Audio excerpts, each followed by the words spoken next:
Now, Sifa Zote Zende Kwa Mumba. All praise is due the Creator. Greetings, I'm Baba Brother D, B. Amar Nubian of the New Ashe, the New African Social Health Effort. And we're continuing with our video project, and I want to explain that we're interested in getting attention from fellow pro-black folks to project a particular message. It's not so much important to me whether you agree with what I'm going to lay out in this or any other videos, strongly disagree. We're looking for attention to project one particular thing, that whoever it is that you are tight with, whoever it is that you have sufficient agreement with, that you pull together with them and form something tight, because the prevalent thinking is that in order for us to be coordinated as a community, we need to be coordinated in tight-knit, small groups of your liking, but be tight with somebody. And we'll talk about that some more. So in choosing a topic for this video, certain news items have sort of pulled on my attention to want to make some comments on. And in particular, lately I'm listening to certain officials who are charging other officials with being white supremacists. And it's making me laugh, and I'm hoping that you are not sucked in to the BS as these white supremacists distance themselves from white supremacy. Why would I say something like that? People who basically practice or endorse racism in their practice, pointing fingers at other folks simply because other folks say more bold, outlandish kinds of statements, and people want to act like, oh, well, no, those officials over there, they're white supremacists, and we're not. Understand that this country is a settler colonial state. What does that mean? This country exists based on certain people, and in this instance, Western Europeans, who have brutally conquered other people, taken their land, taken their labor, and as a representative of stolen labor, that's what we are, Africans in America, largely. A settler colonial regime exists based on murder. We use the word genocide, but let's call it what it is. Murder of millions of people in taking land and taking labor and taking resources. And it's not as if, oh, well, that happened hundreds of years ago. It continues to happen. That's the basis of the society. And anyone who endorses the history of the society, anyone who believes themselves as being a part of that history, how you gonna say that they're not a white supremacist or a collaborator with so-called white supremacy? Now, I say so-called white supremacy because at another time I would like to get into some history of what people call white supremacy, and we may choose not to use that term in the future, but right now, that's what people call it. And I don't want you sucked in as some people trying to say, oh no, we're not. They are, that one is, this one is, but I'm not. This is America, a settler colonial regime based on murder and theft. That brings to mind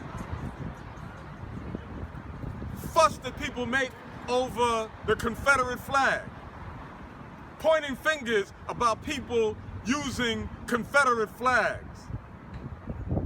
Do you know some history? The Star-Spangled Banner in the background has a much longer history of flying over chattel slavery and brutal conquering of Native Americans and others coming further up to date, because it still does it. It ain't stopped. Much longer history than the Confederate flag. But you want to act like that flag represents one thing and the Confederate flag represents something else. Immigration.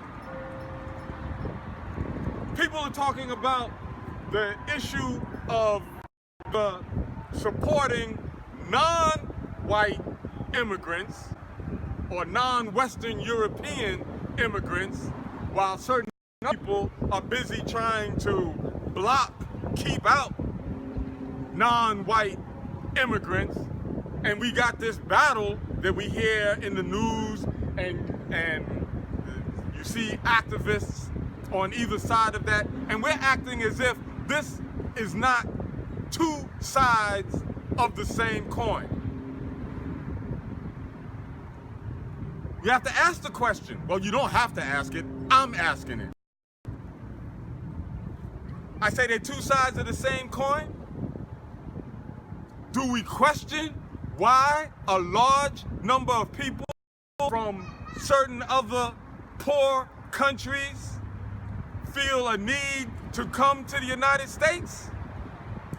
Well, under the United States, with less than about 6% of the world's population, uses up the majority of resources. Of course people want to come here. You got to come here just to enjoy your own resources. The role that the government of this country and other Europeans play in keeping other people poor, the role that rich people play in keeping poor people poor, causes people in attempting to escape the effects of poverty to want to come and get a taste of where their own resources have been forcefully brought. This country that so many, including folks who supposedly have a similar ideological position to myself, but make the mistake of referring to this country as a nation, because the representatives of this country refer to itself as a nation. A nation is a people. The population of this country is not a cohesive people. I'm born in the United States, so I'm a citizen of the United States, but I ain't their people.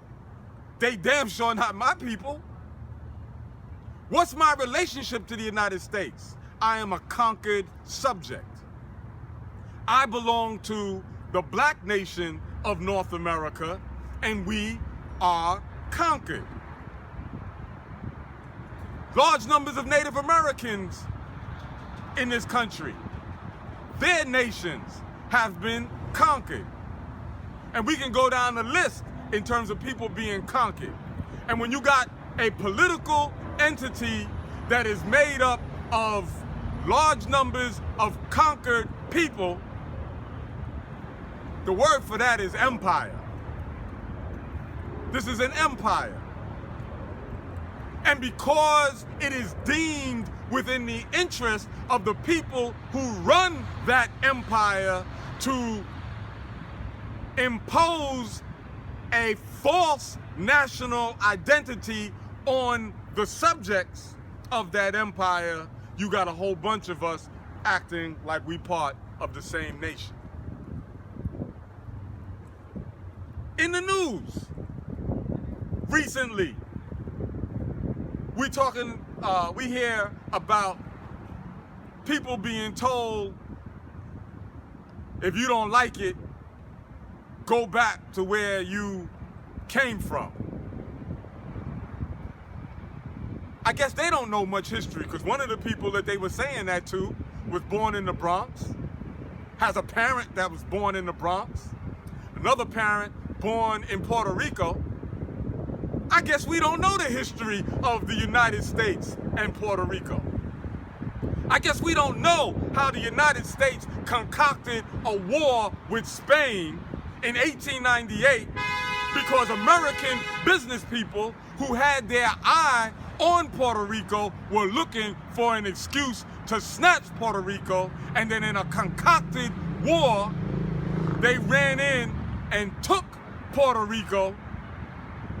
And then a few years later, the U.S. Congress decided that Puerto Ricans would be citizens of the United States. And believe me, back in the early 1900s, there was no Puerto Ricans in the U.S. Congress. They ain't asked for Puerto Ricans jack.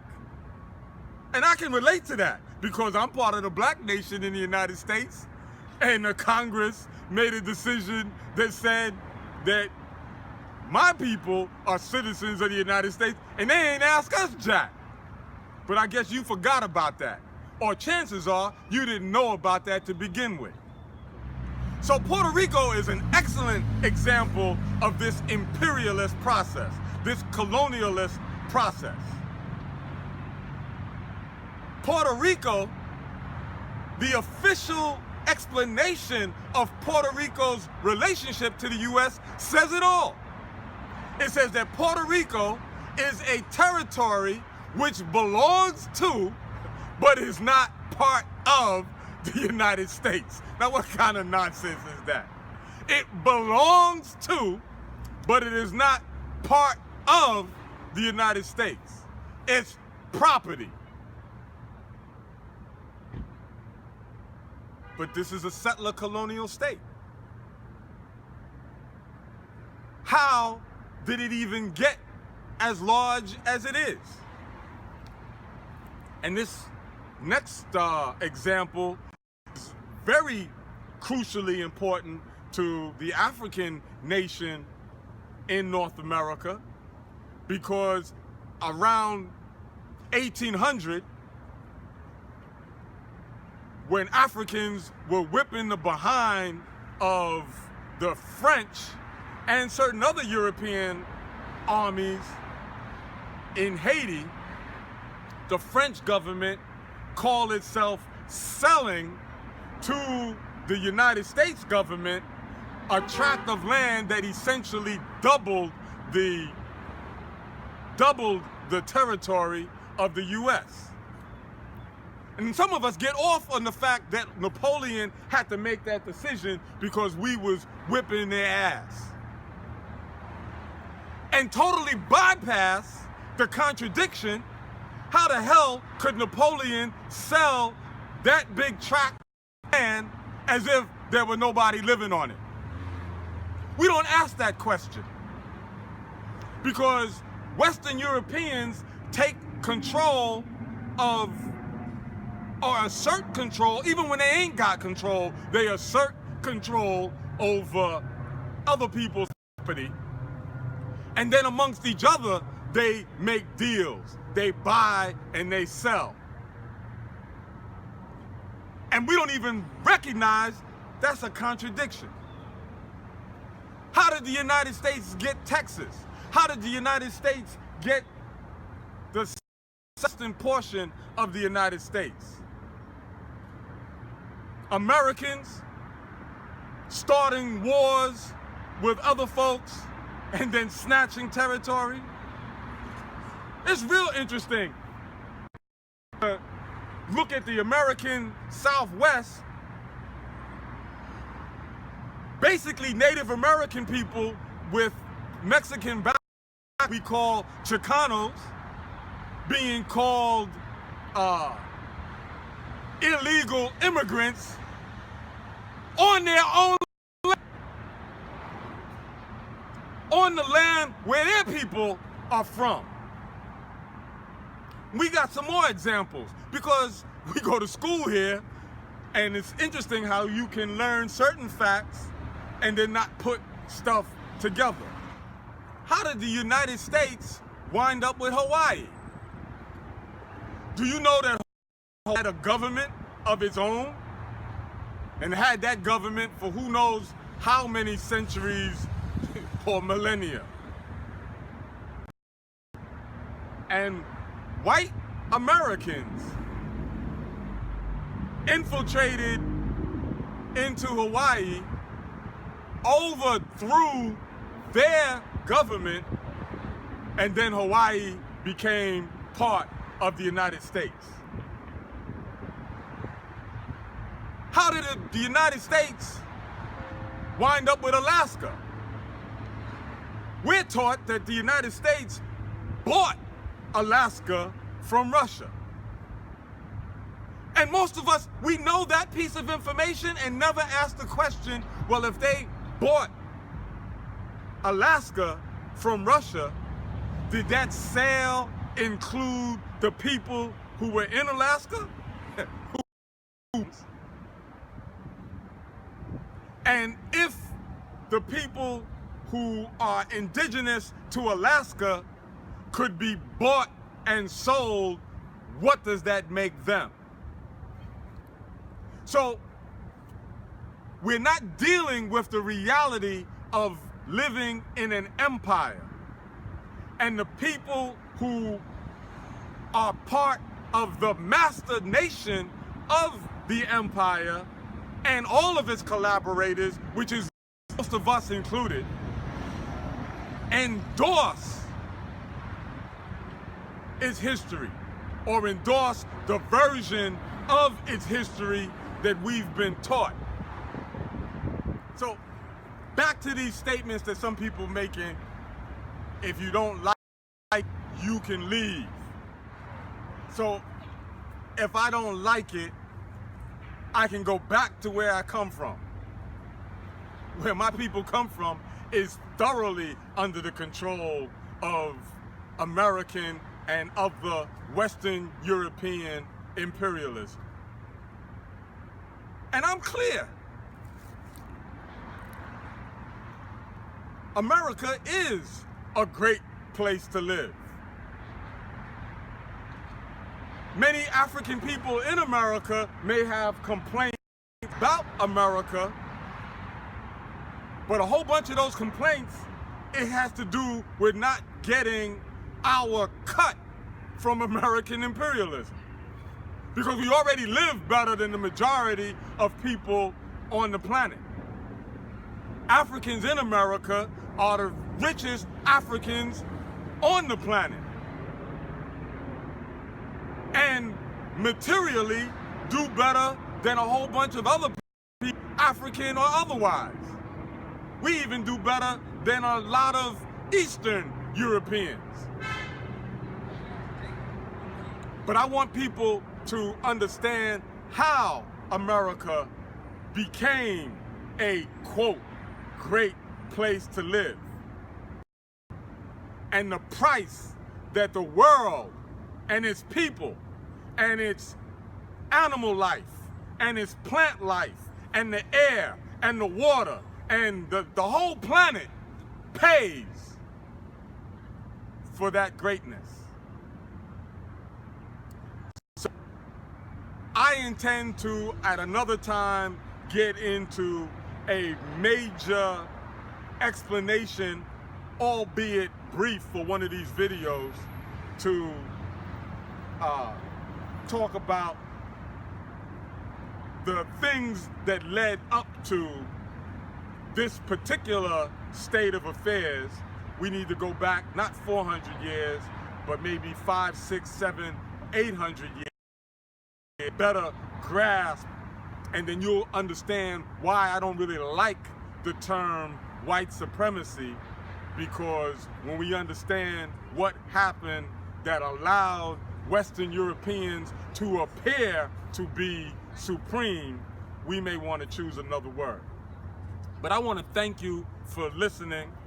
I'm Baba, Brother D, B, Amar Nubian of the New Ashe, the New African Social Health Effort. And I want to thank you for your attention.